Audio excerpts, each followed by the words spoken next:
Aliás, agora tenho um prazer de falar com o deputado federal Ivair de Mello conosco. Coloco ele na conversa para trazer informações e também para discutir conosco os temas importantes, relevantes para o nosso país. Deputado, uma excelente manhã para o senhor. Seja bem-vindo ao Jornal da Hora Verde.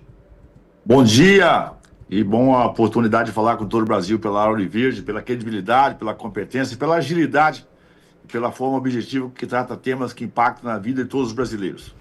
Deputado, quero começar a falar com o senhor em relação ao caso Master. Cada dia que aparece uma atualização desse caso, complica ainda mais a vida de ministros do Supremo Tribunal Federal e das instituições brasileiras, que vai enxergando aí essa situação se corroendo, né, principalmente lá no Supremo Tribunal Federal. Qual que é a avaliação do senhor em relação a esse caso e as atualizações? Olha, dando uma atualizada nos fatos, quero passar a mensagem aqui a todos os brasileiros. Nós já estamos diante, com certeza, dos maiores escândalos do sistema bancário brasileiro, mostra falha no sistema de controle e, naturalmente, por inteligência maquiavélica dos seus donos e com a conivência de grande parte de detentores de mandatos públicos, com a ligação muito forte com o governo e com os órgãos de controle. Esse escândalo, ele pode abalar a República, sim, pode trazer à baila a credibilidade do sistema bancário brasileiro. Isso pode gerar inflação, isso pode gerar um desmanche da nossa economia. O caso é gravíssimo. Como você disse muito bem, o próprio modo com que o ministro Toffoli entrou nesse caso, meio que desesperado, sem saber o dia seguinte, começou a tomar atitudes suspeitas, confirma aquilo que nós já esperávamos. O ministro Toffoli, primeiro, que não tem competência técnica alguma, até porque ele nada no demérito do seu título de advogado, mas é a única formação dele. Ele não tem profundo saber jurídico para poder arbitrar, inclusive num caso igual a esse. Trazer para ele a incompetência foi um sinônimo da sua incapacidade e da sua incompetência. Ele jamais poderia ter puxado para ele. Isso é muito grave, porque mostra que o nosso Supremo Tribunal Federal está, sim, diretamente envolvido e relacionado. Isso não é pouca coisa. Nós não sabemos ainda como, quem e qual quantidade, mas que está envolvido no escândalo, com certeza pela forma com que o STF está operando nesse caso aqui, em nome do ministro Toffoli, que a cada dia dá uma cabeçada nesse tema. O segundo ponto é essa relação com o Banco Central. Me parece, que todas as informações, que o Banco Central, tendo informação antecipada, e esse fato aqui, ele é gravíssimo, quando o dono do Banco Master, o Daniel Vocaro, ele, sabendo tudo isso, parece que acionou as suas forças, e aí começa um caso extremamente complicado, quando ainda em julho de 25, o Banco Central autorizou a transferência de controle societário de um banco para Augusto Lima, que é um ex-sócio relevante do Banco Master. O grande problema disso é que, quando dessa autorização do Banco Central para que o Banco Master transferisse os ativos do Banco Voiter, me parece que esse é o nome, para o Augusto Lima, o processo já estava em investigação. Passa-se a impressão, então, que o Banco Central, sabendo disso, tentou dar uma aliviada, ou esconder ativos, ou, naturalmente, fazer alguma manobra para poder descaracterizar o crime que foi cometido com o Banco Master. Problema que, depois de tudo isso, o Augusto Lima foi preso já em novembro de 25, no âmbito da Operação Compliance Zero, e aí sim o Banco Central determinou o seu afastamento. Então, a gente tem que ficar o alerta ligado. E aqui você disse uma palavra muito importante, que são as nossas instituições. E aí eu quero convocar uma instituição privada. A FEBRABAN precisa de vir a público exigir transparência total e absoluta desse caso do Banco Master. A entidade, por si só, por ter utilidade, ela não pode ficar simplesmente para proteger os interesses, às vezes, obscuros das instituições. Ela tem que exigir a transparência para restabelecer a tranquilidade no sistema bancário nacional. Portanto, as entidades assumindo essa responsabilidade, se ela não fizer isso, possivelmente ela tem conhecimento e conivente com esse grande crime que pode sim cair na República. Por quê? Possivelmente tem muito empresário envolvido, muito governo envolvido, muita gente com mandato envolvido, muitos outros empresários com outras ações obscuras. A República não pode viver sob essa insegurança da investigação e da transparência do Banco Master. O ministro Toffoli, quando ele termina o sigilo, ele, mais uma vez, mostra o papel nefasto que o STF cumpre de não dar essa transparência. O mundo, o Brasil, e os brasileiros precisam dessa transparência, e isso é muito grave. Isso tem realmente tirado o nosso sono. Vamos ter um agravante agora, porque a partir do dia 2 nós vamos restabelecer o trabalho da CPMI. Nós já quebramos o sigilo telefônico do vacário do Banco Master. Infelizmente, o Toffoli agiu e recolheu as provas que nós tínhamos. Mas nós vamos, no âmbito da CPMI, do roubo dos aposentados, vamos tratar desse segundo momento agora dos consignados, e o Banco Master é um dos bancos investigados. Portanto, o Toffoli não pode impedir que a CPMI cumpra o seu papel. Então, essa proteção do judiciário ao Banco Master talvez seja algo que muita gente pode considerar irrelevante, distante do seu dia a dia, mas isso mostra a podridão dos bastidores das instituições do governo que opera em Brasília nesse momento. Deputado Evair de Mello conosco. O deputado, o Borgo também está aqui, Eduardo Borgo, ele que é advogado, comentarista aqui da Ouro Verde, vereador também em Bauru, tem questões ao senhor para tratar desse tema, não só do Banco Master, como também do INSS, que é a pauta que deve tomar conta do Congresso no início desse ano. Diga lá, Borgo. Olá, deputado, bom dia, prazer falar com o senhor. Deputado, eu tenho visto nesse final de semana que novamente foi aventada a possibilidade de uma colaboração premiada do Daniel Vorcaro.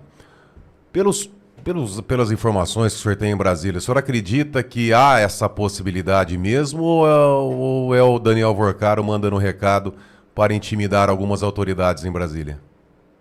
Os dois fatos são verdadeiros. Ganhou realmente muita força. Ontem eu estive reunido com pessoas que trabalham e operam na Faria Lima, né, do ponto de vista conceitual, ou seja, que opera nos bancos, que tem essa relação com o mercado, muito preocupado. O mercado financeiro, me parece, pelas informações que eu tive na reunião de ontem, já está precificado que uma delação do Vorcaro pode sim abalar o sistema. Eles falam até no novo Joelis Day. Não sei se vocês lembram quando o Joelis fez uma delação e a República tremeu. Portanto, está o mercado, os próprios bancos, outros bancos privados, eu tive reunião neles, né, no domingo, na tarde de ontem, e todos eles relatando essa preocupação, não para não ter, mas que efetivamente já estão precificando isso nos seus ativos, precificando isso nos seus serviços, porque a qualquer momento pode ter a delação do Vorcaro e isso pode mexer com a República. Isso ganha muita força. O próprio mercado já começa a precificar e trabalhar com essa hipótese. Do outro lado, o Daniel Vorcaro sabendo que a única proteção, a única tábua de salvação que ele tem agora é tentar, pela força política, né, da sua ação não só no executivo, no legislativo, mas também no judiciário, mandando um recado: olha, se a minha vida não for facilitada, eu posso entregar todo mundo. Quando ele faz essa suposição, naturalmente, porque ele tem muito a declarar. Então, por isso que eu volto a dizer aqui, né, o nosso Brasil precisa, e aí não é só os deputados, senadores, parte da imprensa. Essa mensagem minha eu gostaria que chegasse a todos os brasileiros. E aqui, efetivamente, as entidades empresariais, precisa que a Fiesp, precisa que a CNI, precisa que a FEBRABAN haja com muito vigor para exigir a transparência absoluta desse caso do Banco Master. Se isso não for, se essa doença não for bem tratada com transparência, pode ter certeza que ela vai deixar sequelas eternas na economia, na segurança e na confiança do sistema brasileiro. Então, resumindo aqui, volto a dizer, o próprio mercado financeiro já começa a precificar uma possível delação do Daniel Vorcaro. Isso já está precificado nas taxas, nos contratos futuros, na credibilidade do mercado nacional. E o Vorcaro também, como eu disse, ele manda um recado: olha, vocês estiveram comigo até aqui, eu protegi muita gente. Se você não proteger, pode ser que em algum momento toma essa decisão.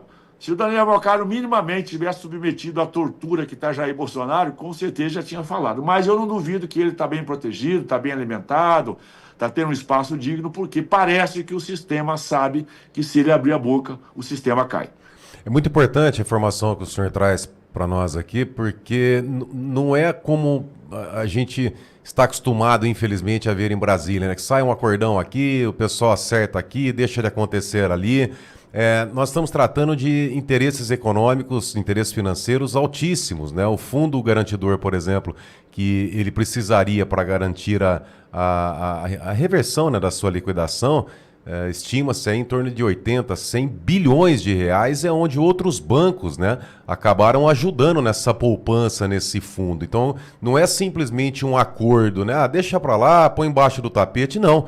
Porque ou quebra o banco dele, e aí sim tem que usar o fundo, né? Pelo menos até 250 mil, tem até um limite lá, ou teria que reverter, como também foi ventilado pela imprensa, que seria a nulidade desse processo de liquidação e uma indenização pelo país, né? Pelo governo federal, pelo Banco Central, por ter ali, de acordo com o que eles estavam trabalhando, feito uma intervenção indevida. Mas isso aí parece que não colou, né? Então, pelo que o senhor está trazendo para a gente, pelo sistema financeiro já estar precificando, né? Já estar Exatamente. Trabalhando ali, usando os efeitos colaterais. Então, acho que a situação é muito mais grave, então, do que nós imaginamos aqui.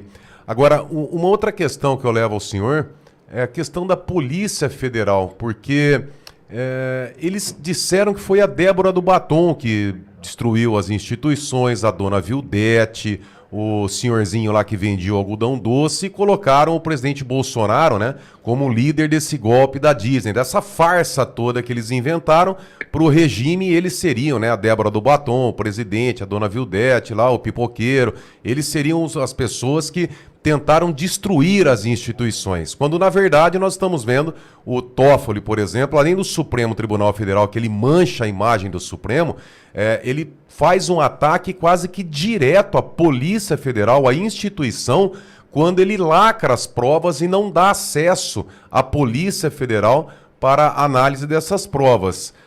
Como é que fica a situação da Polícia Federal, da instituição, nessa queda de braço, deputado? Onde é que nós vamos chegar nessa queda de braço entre Polícia Federal e o ministro Toffoli? Estão tentando vender para todos nós que, em função do que eles produziram nesse processo fraudulento da condenação de Jair Bolsonaro, que as instituições brasileiras funcionam. E eu digo que funcionam sim. Funcionam até aqui para proteger o crime, para passar a mão na cabeça de bandido, para jogar a sujeira para debaixo do tapete. Gente, o Toffoli fez a sua formação de direito, conseguiu a carteirinha da OAB. O Toffoli não tem mestrado, não tem doutorado, não tem publicações relevantes, não é professor de nenhuma academia. Portanto, mostra que o sistema é falho. E o STF, infelizmente, foi montado para a proteção política e de atos fraudulentos, jamais para a interpretação correta e justa da nossa Constituição, como deve ser as Supremas Cortes. Recentemente, um ator brasileiro, um personagem financiado por dinheiro público, disse que os americanos estão com invejas do Brasil, porque as instituições aqui estão funcionando e lá não teriam funcionado. Não vou dizer o nome aqui, para não gerar nenhum atrito, mas você vê um personagem brasileiro, que foi até reconhecido por uma academia fake, né? A verdade é essa, do cinema mundial, vir usar desse espaço para poder vender uma imagem falsa do Brasil, das nossas instituições que não estão funcionando.